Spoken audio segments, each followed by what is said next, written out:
ZV-10 Mark II is not for everyone. But who is it for? Is it a good fit for you? Maybe, maybe not. Let's find out. If you want to buy a new camera to start creating better content and achieve your dream and don't know what to choose between ZV-10 Mark I and ZV-10 Mark II, or if you plan to upgrade to Mark II and don't know what to choose, I'm here to help you make the right decision because I use them both and I can show you the real differences. Let's see what new features ZV-10 Mark II has, if these new features will help you or not. And the most important thing, let's see if it is worth spending $300 more for Mark II. ZV-10 Mark II has a few new physical improvements compared to ZV-10. Let's go through them briefly. First, the mode button is now a switch, which is clearer and easier to use. The grip is bigger and the battery, oh yeah, it is bigger.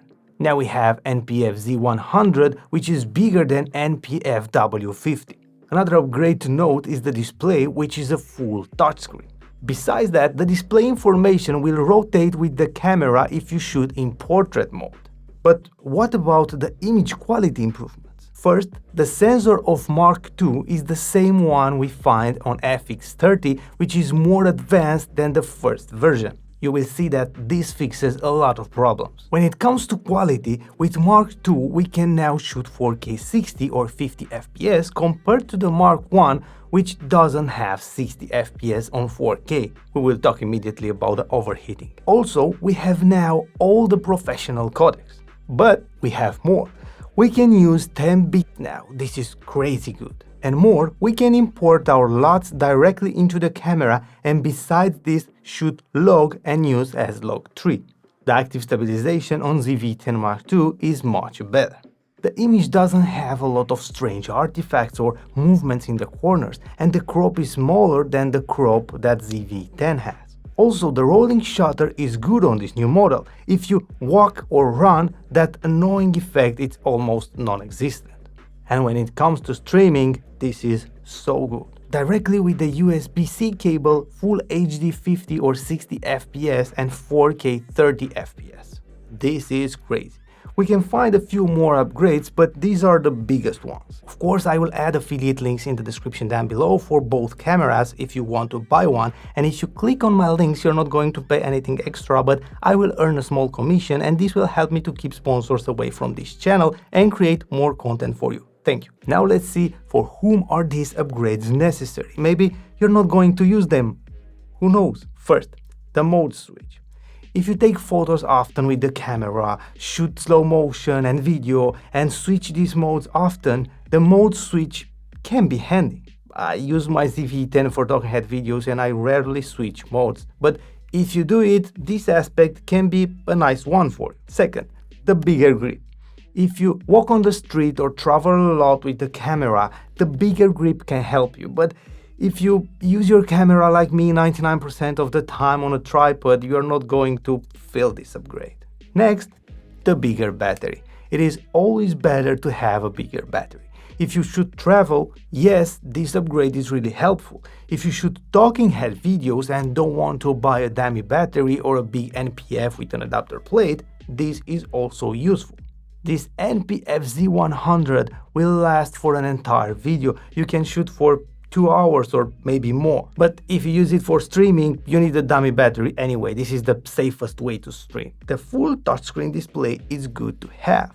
We can create without any problems if we don't have it, but if you travel and want to change things super fast, the new display can help. And also, the rotating information is nice for those who shoot in portrait mode.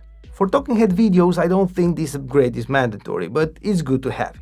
Now let's move to the new sensor 4K 60 or 50 and 10-bit. If you should travel, cinematic B-roll, or want to do or learn advanced color grading, all these are used. 4K 60 will give you that slow motion vibe if you need it with a ton of quality, and the 10-bit will help a lot when it comes to color grading.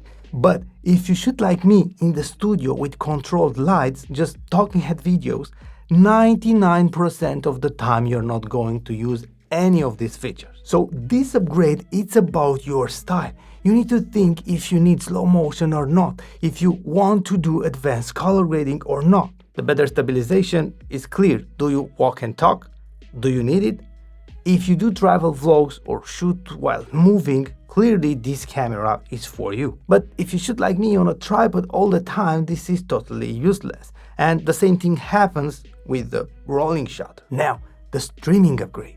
If you stream or record your videos on a PC using OBS or other recording software, yes, this camera will really upgrade your image quality if you don't want to use a capture card. If you have or want to use a capture card with ZV-E10 and Elgato Comlink as an example, you have extreme quality.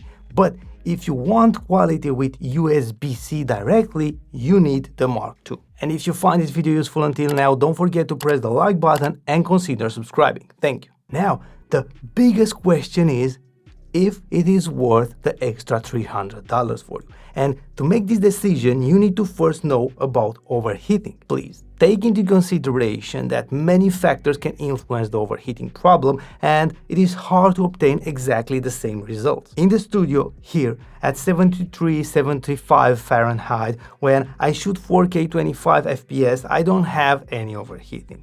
The battery will drain before the camera overheats. If I shoot 4K 60, the camera overheats in approximately 20 minutes. Honestly, for me, this is enough. If I shoot some B-roll and I want to have 4K slow motion, I will film short moments, 1, 2, 3 minutes. I don't think I ever shoot slow motion for 20 minutes continuously. Of course, maybe someone does that, but if you need this, I suggest you go with a camera that has fan inside, like FX30 or FX3. For me, and I think for the most creators, 20 minutes is more than enough because you will shoot a few minutes, take a break, shoot again, and so on. Now for streaming, when I tried full HD, it didn't overheat. I think you can stream for hours without overheating. And for 4K streaming, the camera overheats in about 40 minutes. But here's the catch. I didn't try it yet, but I will.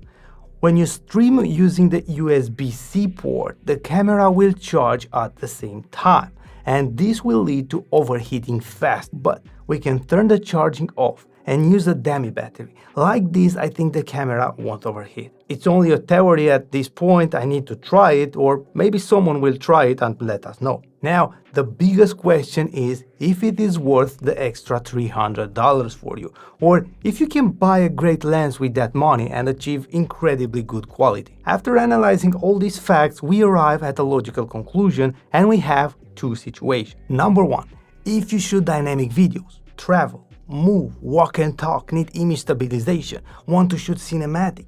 Basically, if you want to have a camera good for almost any situation, yes, invest this $300 and buy the new Mark II. You won't regret it. This camera is really good and you will have a complete package for vlogging and traveling. But number two, if you create talking head videos like me, trainings, courses, streaming using a capture card, coaching calls, or if you create YouTube videos in your studio, the ZV-E10 Mark I is just perfect. And you can use those $300 saved to really make a difference and buy a great lens with f1.4 or a great microphone and upgrade things that really matter for your quality and things that have an impact on your audience. But you can choose the perfect camera and still have low quality talking head videos if you don't take care of the next step, which is more important than choosing your camera. And I will give you right now a dedicated video about this step and show you step by step how to solve this problem and achieve great quality when it comes to talking head videos.